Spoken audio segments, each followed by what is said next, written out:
आज हम चाय पे चर्चा कर रहे हैं हिसार जिले में, जहां पर बीजेपी की सावित्री जिंदल, जो कि पहले बीजेपी में थी लेकिन अब उन्हें टिकट नहीं मिला है, तो वो बागी उम्मीदवार बन गई हैं। और लोगों का मानना है कि शायद इससे बीजेपी को काफ़ी खतरा हो सकता है। हमारे साथ बातचीत के लिए कुछ लोग हैं।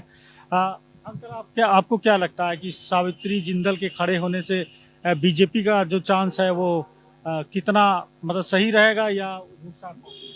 देखिए, बात ये है कि बीजेपी तो इस बार शुरू से ही रेस में नहीं है। और जो सावित्री जिंदल को कि ये बीजेपी समर्थित ही है, ये इनको खड़ा किया गया है क्योंकि पता है कि बीजेपी का कैंडिडेट यहाँ से नहीं जीतेगा।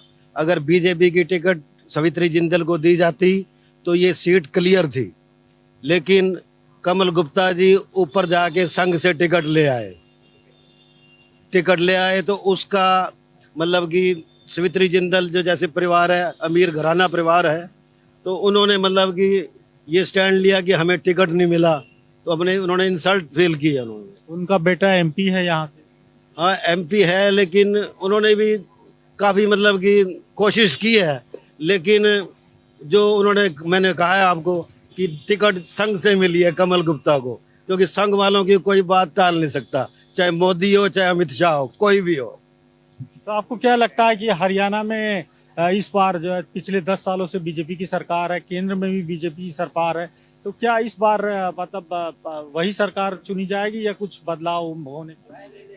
जहाँ तक हमारा सोचना है कि इस बार 15 से 20 निर्दलीय उम्मीदवार जीतेंगे और बीजेपी के 25 से 30 सीट बीजेपी भी जीतेगी और सरकार लगता है बीजेपी ही बनाएगी। तो निर्दलियों के साथ मिलकर बीजेपी सरकार बनाएगी। और भी छोटे दल हैं, उनको भी साथ लेगी और बीजेपी ही सरकार बनाएगी। छोटे दल मतलब जेजेपी, इनेलो, आम आदमी पार्टी भी संभावना? आम आदमी पार्टी तो देखो कांग्रेस के साथ है, वो तो चाहे गठबंधन नहीं हुआ, अगर फिर भी ये कांग्रेस के साथ ही जाएंगे। तो अंकल, आपको क्या लगता है कि इस बार कौन हमारा विचार ये है, सावित्री जिंदल को हरासमेंट किया गया है, बीजेपी में पहले मिला लिया फिर टिकट नहीं दिया। हम महिलाओं को आज़ाद मुक्त कराने के लिए सावित्री जिंदल को समाज से वोट दिलाएंगे, जिताएंगे। 25 एमएलए बना के हम अपनी दावेदारी सीएम पने में रखेंगे और जनानियों को कहेंगे घर वालों को नौकरी 1.5 करे, 1 लाख का तो 1.5 करे, 50 घर वाले के खाते में दिलाए और लाख रुपए घर वाले को दे, चाहे वो नाई है, चाहे भाई है, चाहे समाई है, कुछ भी है, उसको नौकरी का दर्जा दें। ठीक है, नौकरी लगाएं, महिलाओं को कहीं नहीं जाने दें, महिलाएं घर पर रहें, सुरक्षित रहें, घर को चलाएं। ठीक है, घरवाली को वो जो भी शेयर मिले घरवाले की तनख्वाह से वो सावित्री जिंदल दिलाएगी, बड़ा मान सम्मान करेगी। ये महिला है, महिला बड़ी दुखी हैं, कोई झाड़ू लगाती, कोई पोछा लगाती, खोचा लगाती, लड़के बंदे काम करें और महिलाएं घर में रहें। सावित्री जिंदल का ये बहुत मानना शुरू से ही है, उन्हें समाज की सेवा करी, पहले विधान भी दिए हैं, पैसा भी लगाया है, नौकरी भी दी है। सावित्री जिंदल को हम आम समाज में सीनियर लेना चाहते हैं और बीजेपी को, मोदी को दिखाना चाहते हैं। ऐसे हरासमेंट करते हैं इन लोगों को, कभी जन्म मिला दिया, कभी ईडी ला दिया, कभी फीडी ला दिया। अब इनको दबाव में डाल के ही पहले मिला लिया, अब टिकट ना दी, क्या फायदा। वो निर्दलीय इसलिए खड़े हैं भाई, महिलाएं जितनी भी हैं ऑल ओवर इंडिया में ही हैं दुखी, उन महिलाओं को तो घर पर रखें, चाहे डीसी है चाहे पीसी है, उसका घर वाले को नौकरी दें। लेकिन महिलाएं तो सबसे ज्यादा सपोर्ट करती हैं। सपोर्ट करते करेंगे क्यों नहीं, जब उनको सब कुछ दे रही है। ये क्या दे रहे हैं, ये तो तेल दे दिया, तेल दे दिया। अरे जेल में कोई जेल, इसको जेल से बाहर करो, छूट दे दिया, जराब दे दी, सेब दे दिया, खाना दे दिया, वो जेल में तो है, वो तो कैदी है, तो इसका मतलब उसको क्या करेंगे, वो उसको आज़ाद करो ना, चाबी लेके खोल के ताला आज़ाद करो, कमाए खाए। ये बंधन तोड़े, ये महिलाओं का बंधन तोड़ेगी सावित्री जिंदल को। इनको तो ड्राबा दे के ही मिलाया गया था। अब निर्दलीय क्यों खड़े हैं, इसलिए खड़े हैं। हम 25 एमएलए देंगे हरियाणा से सावित्री जिंदल को, हमारा ये दावा है, और महिलाओं को साथ लगाएंगे। क्यों, महिलाओं के दुख तो वही जानेगी जो महिला होगी, जिसका महिला ही नहीं और जो महिला रखता ही नहीं, वो क्या जानेगा। कोई खट्टर हो चाहे मोदी हो, कोई भी हो। खट्टर साहब के मतलब लास्ट मोमेंट पे बदलाव किया गया, आपको लगता है? किया गया, अचानक बदलाव कर दिया, किसी को पता लगने लगा, भिनक लगी, अब बना दिया सैनी। और सैनी क्या करेगा, सैनी तो खाएगा पिएगा। अब क्या करेगा? अब सावित्री जिंदल को महिलाओं का सरताज बनाएंगे, हम शेयर करेंगे सीएम में। ये हमारा पूरा विचार और विमर्श भी है और आदर्श भी है। खट्टर साहब को लास्ट मोमेंट पे बदला गया, यहाँ पे सैनी साहब को सीएम बनाया गया। लोकसभा चुनाव में तो उसका फायदा नहीं मिला। बीजेपी 10 सीट जीतती थी, अभी 5 ही सीट जीत पाई, 5 कांग्रेस जीत गई। आपको लगता है कि इस चुनाव में शायद फायदा मिले उसका? हाँ, फायदा मिलेगा, क्यों नहीं मिलेगा। खट्टर साहब एक ईमानदार सीएम थे। लोग इस बार बता रहे हैं कि काफी टफ चांस है बीजेपी के लिए और कांग्रेस। तब चांस ऐसे है जैसे कि डॉक्टर कमल गुप्ता हैं, उनको लोग शुरू से नकार चुके थे कि उनको तो वोट देना ही नहीं है, लेकिन उसके बावजूद इनको टिकट दे दी। अगर सावित्री जिंदल को टिकट मिलती तो 110% टिकट निकल जानी थी। बीजेपी जीत 100% निश्चित थी। मतलब आपका कहना है कि टिकट बंटवारे में बीजेपी की तरफ से गलतियां हुई? हाँ, बिल्कुल गलती हुई है। हिसार की तो बिल्कुल गलती हुई है, 100 की 100%। सावित्री जिंदल के साथ तो सारा शहर है। बिल्कुल। बीजेपी के तो कई लोगों के टिकट काटे गए, रामविलास शर्मा का कटा, मंत्री कई हैं उनके टिकट काटे गए। नहीं, मैं नाराजगी है लोगों में। हाँ, नाराजगी है, क्यों नहीं, बहुत नाराजगी है। अब सावित्री जिंदल निर्दलीय खड़ी हैं, तो अब भी हमें उम्मीद है कि 100% सावित्री जिंदल ही जीतेगी यहाँ से।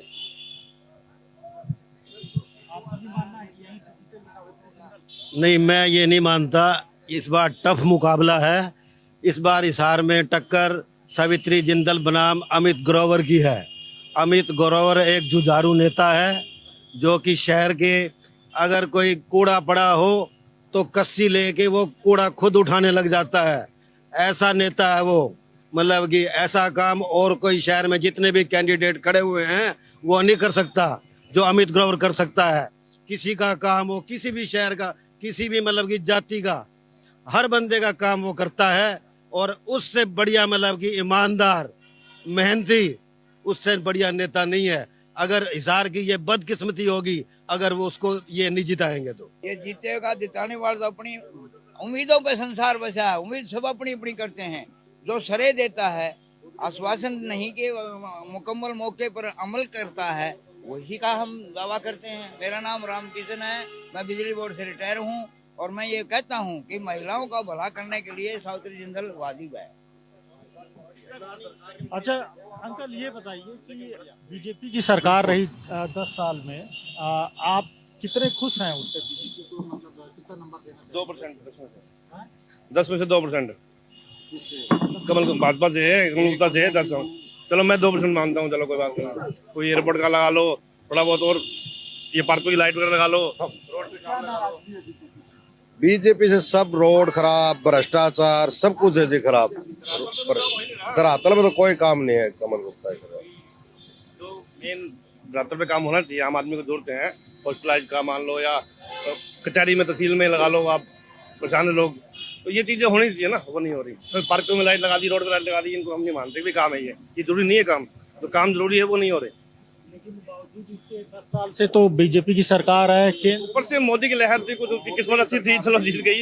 लेकिन कमल गुप्ता ही सरकार नहीं थी, वो मोदी सरकार थी। वो अब जीतेगा ना तो हम मानेंगे उसको, अब जीत के दिखाए उसको। अब पता लगेगा कि क्या जीतेगा। अब जीतता है ना तो कमल गुप्ता जीतेगा। लहर थी, जीत गया मोदी की लहर में। कोई भाजपा की लहर थी। वो आप खड़े हो जाते हैं, मैं खड़े हो जाता, सब जीत जाते हैं उसमें। देखिए, मोदी की सरकार भी 2014 में आई, 2 बार रही, तीसरी बार फिर से जीती है।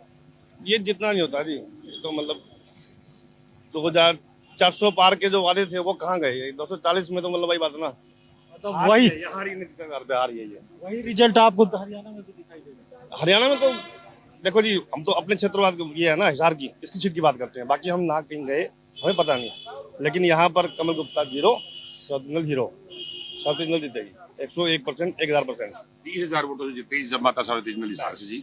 इसका इनके फाइट में कोई कैंडिडेट ना है ना होगा।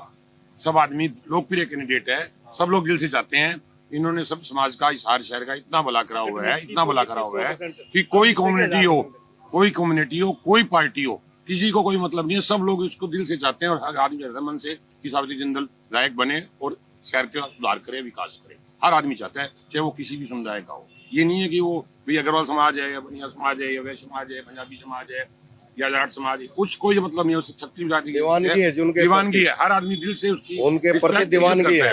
जो 2014 का चुनाव आया तो एक आंधी और तूफान आया जिसमें सब हिंदुस्तान की सब चीज बह गई। उसमें वो जब हार गए, जब नहीं, सावित्री जिंदल हिसार से ना हारने वाले कैंडिडेट थे और ना ही हारेंगे कोई, क्योंकि उनको हर आदमी लाइक करता है। पूरा हिसार शहर कोई ऐसा आदमी नहीं जो उनके विरोध में खड़ा होगा, चाहे वो किसी भी पार्टी से हो।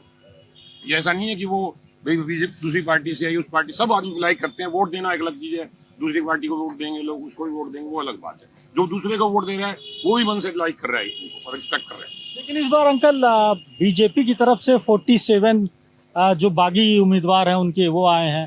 कांग्रेस में भी काफी देर से लिस्ट आई है, 43 उनके भी बागी कैंडिडेट। जो टिकट बढ़ती है, टिकट जहां भी कहीं बंटन होता है उसमें जो उसका लोकप्रिय कैंडिडेट होता है कहीं भी, जैसे आप मान लो कांग्रेस के टिकट में किसी ने सेटिंग करी, किसी ने कुछ किया, किसी ने लोकप्रियता के हिसाब से उसको टिकट मिल गई, दूसरे की कट गई। जो आदमी फील्ड में काम कर रहा था 10 साल से 5 साल से, उसको टिकट नहीं मिलेगा तो वो क्या करेगा? बागी तो होगा ना। उसका भी इलेक्शन लड़ने की तमन्ना थी, विधायक बनने की इच्छा थी, तो निर्दलीय लड़ेगा। मान लो कोई भी चीज है, भाजपा ने मान लो गलतियां की, अब माता सावित्री जिंदल को हिसार से टिकट मिलती तो घर बैठे जीतते। महेंद्रगढ़ में शर्मा से कोई कुछ गलतियां भाजपा ने करी है, इसका खमियाजा होगा। दलिया की सीट आएगी, 5 सीट, जो किंग बढ़ेंगे। लेकिन इसका नुकसान तो दोनों पार्टियों को होगा। तो ऐसे में जब सरकार बनेगी तो फिर ये तो काफी, अगर कुछ जीत गए, जैसा आप बोल रहे हैं सावित्री जिंदल यहाँ जीत गई, तो सरकार बनाने में तो बड़ा अहम भूमिका रहेगी। बिल्कुल रहेगी, दलिया की बिल्कुल रहेगी, इस बार जरूर रहेगी, क्योंकि सीटों का बंटवारा बहुत गलत हुआ है। 5 सीटें तो हमारी नजर में है जो बिल्कुल पक्की जीतेगी दलिया। उसमें सावित्री भी आ गई, नवीन गोयल भी आ गई। रहेगा जी, टिकटों का जो बंटवारा हुआ है ना, गलत हुआ है। भाई सावित्री जिंदल जी को भाजपा से मिलनी थी, नहीं दी, तभी निर्दलीय आ गए, तो अब अहम तो रोल रहेगा जी इनका। टिकट मिली है, उस कैंडिडेट का कोई रुझान नहीं है यहाँ पे, जिसको टिकट मिली है हम बता रहे हैं आपको, और वो गलत मिली है। ऐसी टिकटें कई हैं, गुड़गांव में हुआ है ऐसा, महेंद्रगढ़ में हुआ है ऐसा, तो ये चीजें। अच्छा अंकल, अगर बीजेपी की सरकार नहीं बनी, ये बोला जाता है कि डबल इंजन की सरकार है, केंद्र में भी है, स्टेट में भी है, नहीं बनी, कांग्रेस की बनी, तो उसका कुछ निगेटिव इम्पैक्ट रहेगा? ऐसा जी नेगेटिव इम्पैक्ट क्या कि ये तो सदियों से चला रहा था। पहले सेंटर में कभी और सरकार थी, स्टेट में और सरकार होती थी, पहले भी तो होता था। ये तो होता था कि सेंटर में वो सरकार सारे हिंदुस्तान में वही राज करेगा, ये तो पहले भी थी। मान लो राहुल गांधी प्रधानमंत्री थे, सोनिया गांधी प्रधानमंत्री थे, तो मान लो दूसरे स्टेट में दूसरी सरकार होती थी, यहाँ एनएलओ की होती थी, सेंटर में कांग्रेस की होती थी, जब भी तो काम होते थे, जब भी तो राज चलता ही था। ऐसा थोड़ा था कि भाई राज होना बंद हो गया, कोई चीज आनी बंद होगी, ग्रांट आनी बंद होगी, वो तो नेचुरल चलता रहेगा, बदलाव है, कोई बड़ी। आपको क्या लगता है अंकल, यहाँ पर अगर बीजेपी की सरकार नहीं बनी तो इससे कुछ निगेटिव इम्पैक्ट होगा, क्योंकि केंद्र में अगर बीजेपी की सरकार यहाँ पे नहीं बनती, जो पिछले 10 साल में बीजेपी का शासन रहा है, ठीक है, थोड़े मनोहर लाल खट्टर कमजोर नेता थे, मुख्यमंत्री थे, लेकिन ऐसी बात भी नहीं है कि यहाँ बिल्कुल ही बंटाधार कर दिया उन्होंने। मतलब कि कांग्रेस से तो उन्होंने अच्छा ही किया है, जो कांग्रेस ने 70 सालों में किया है उनसे तो अच्छा ही किया है। और वैसे अगर लोग इल्जाम लगाएं तो लोगों की कोई मुंह कोई बंद कर नहीं सकता। हिसार में क्या बदलाव मिला पे?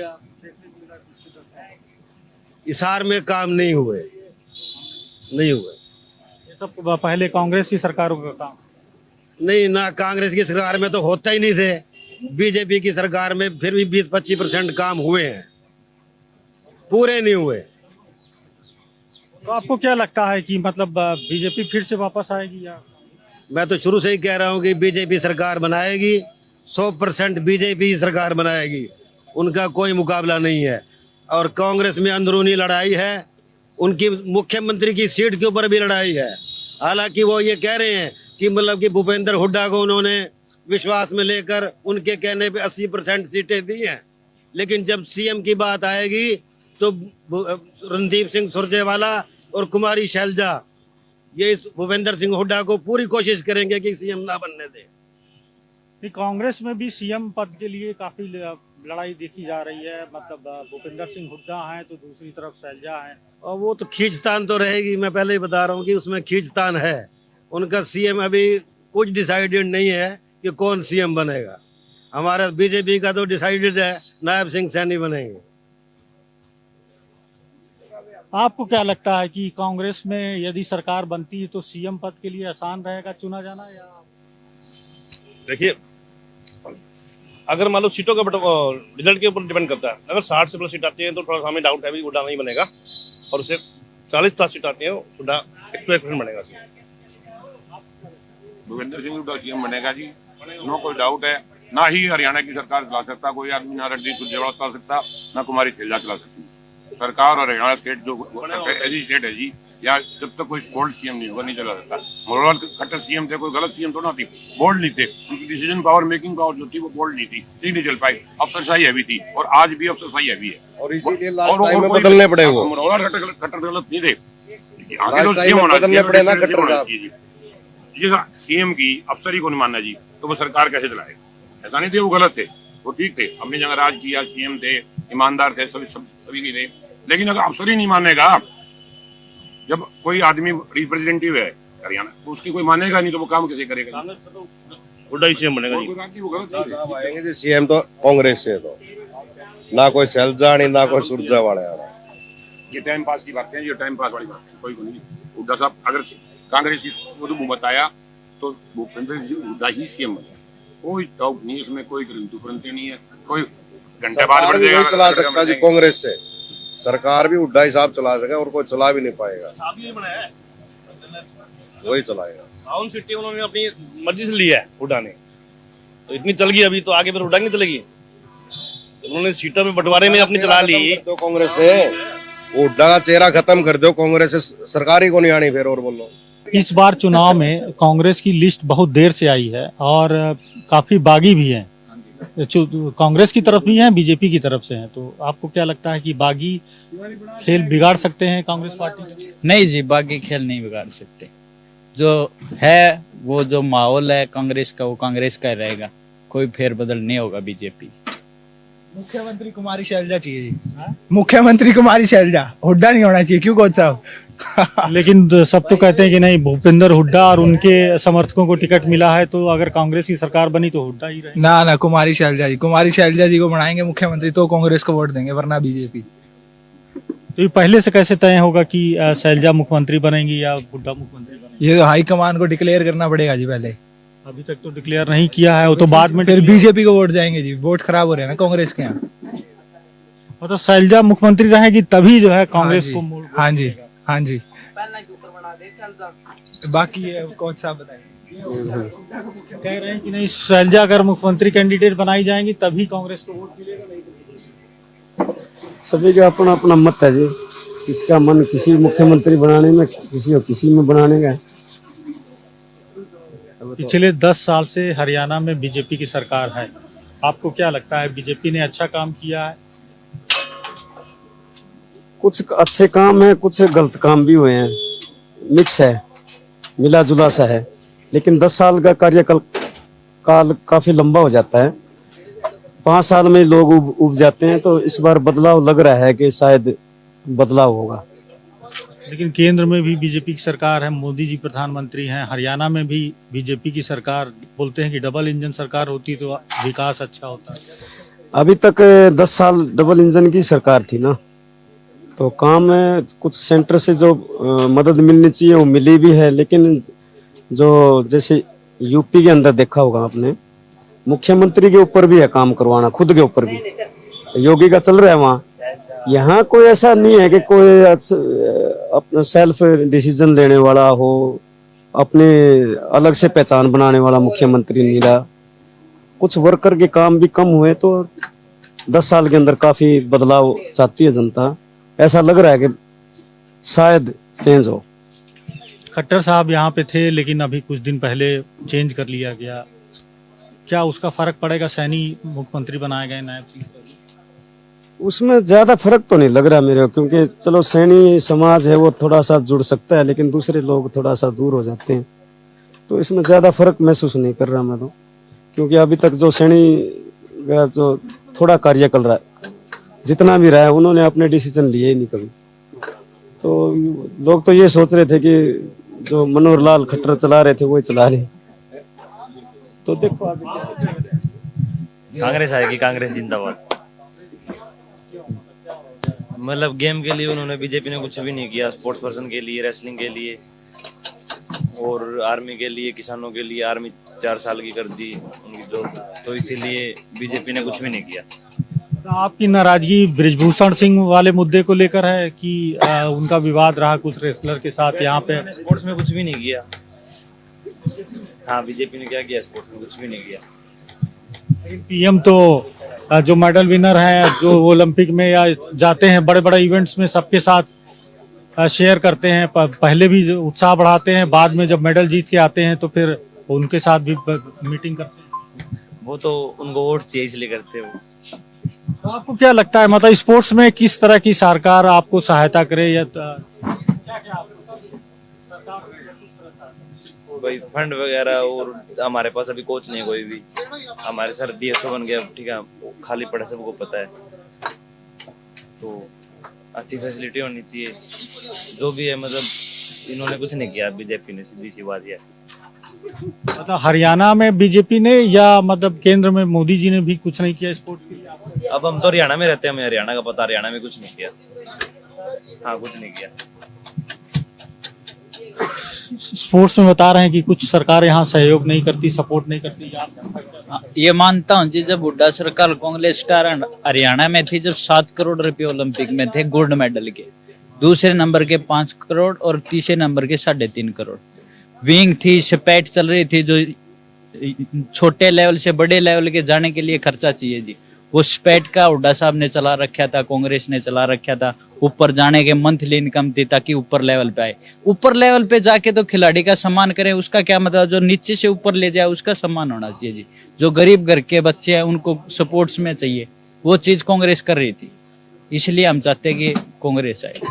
इसीलिए शायद विनेश फोगाट को कैंडिडेट भी बना। हाँ, इसलिए किया ताकि आने वाले समय में वो खेल में विभाग में मंत्री बने और इजाफा हो खेल जगत में। लेकिन उनके जो चाचा हैं महावीर फोगाट, वो तो कह रहे थे कि नहीं, उसे एक ओलंपिक और खेलना चाहिए और इस तरह से राजनीति नहीं करनी चाहिए, चुनाव नहीं लड़ना चाहिए। अभी जी उसका सपोर्ट नहीं मिला, जब उन्होंने जंतर मंतर पर किया और अभी कुश्ती में गया तो उसके साथ भी थोड़ा वो हुआ, इसलिए वो सोचते हैं कि राजनीति में जाकर अब हम खेल जगत में उस चीज में बढ़ावा करें, हम नहीं खेलें तो औरों को सहायता करें, इसलिए वो राजनीति में आए ताकि उसकी सुने। राजनीति थी तभी वो जंतर मंतर पे बैठी गई, उनको घिसड़ाया गया, उनका कोई सुना नहीं गया। वहीं एक लेवल होता तो वो आगे बहुत चीज हो जाती है, इसलिए वो खेल जगत इसमें राजनीति में आई है जी। अच्छा, हरियाणा में छोटी पार्टियां भी काफी हैं, जैसे जेजेपी है, इनेलो है, आम आदमी पार्टी भी है, और केजरीवाल जी कल जमानत मिली है, और खुद हरियाणा के केजरीवाल जी हैं। तो छोटी पार्टियों को आपको क्या लगता है कि उनका सपोर्ट अभी सरकार बनाने में अहम रहेगा, या उनको अहम रहेगा जी? सीटों में जब बीजेपी की और कांग्रेस की अड़ेगी ना, तो आम जनता पार्टी जरूर उसका सपोर्ट करेगी, कांग्रेस की। हम भी वही करता है, छोटी पार्टियां कांग्रेस कांग्रेस को सपोर्ट करेगी जब जरूरत पड़ेगी जी। पिछली बार एक तरफा माहौल समझ रहे जी कांग्रेस का, और हम चाहते भी, हम भी वोट कांग्रेस को ही देंगे।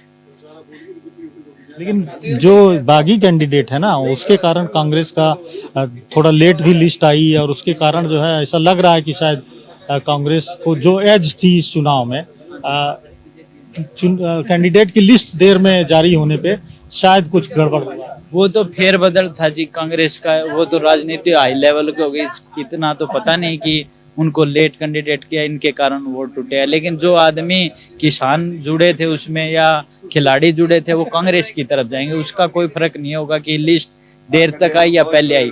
जो कैंडिडेट हमेशा ऐसे सोच रहे कि कांग्रेस को देंगे, तो वो कांग्रेस के बने रहेंगे, उनको कोई फर्क नहीं पड़ता, ना इसमें फर्क पड़ेगा, कोई फर्क नहीं पड़ेगा जी। तो ये थी चाय पे चर्चा, और ऐसा लग रहा है कि शायद हरियाणा में कांग्रेस को एज बता रहे हैं। हालांकि स्पोर्ट्स से जुड़े लोग हैं, और जिस तरह से विवाद भी रहा है एक ब्रिजभूषण सिंह के साथ, हरियाणा के साथ खास करके कुश्ती के खिलाड़ियों का, उसका भी असर दिखाई पड़े, और यही वजह है कि विनेश फोगाट को भी कांग्रेस ने कैंडिडेट बनाया है। लेकिन फिलहाल चाय पर चर्चा यहीं पर, और कल फिर एक नए शहर से आपको चाय के चर्चा के साथ लोगों से बातचीत कराएंगे, रूबरू कराएंगे कि आखिर हरियाणा विधानसभा में किस तरह से माहौल है, राजनीति का किस करवट बैठेगा।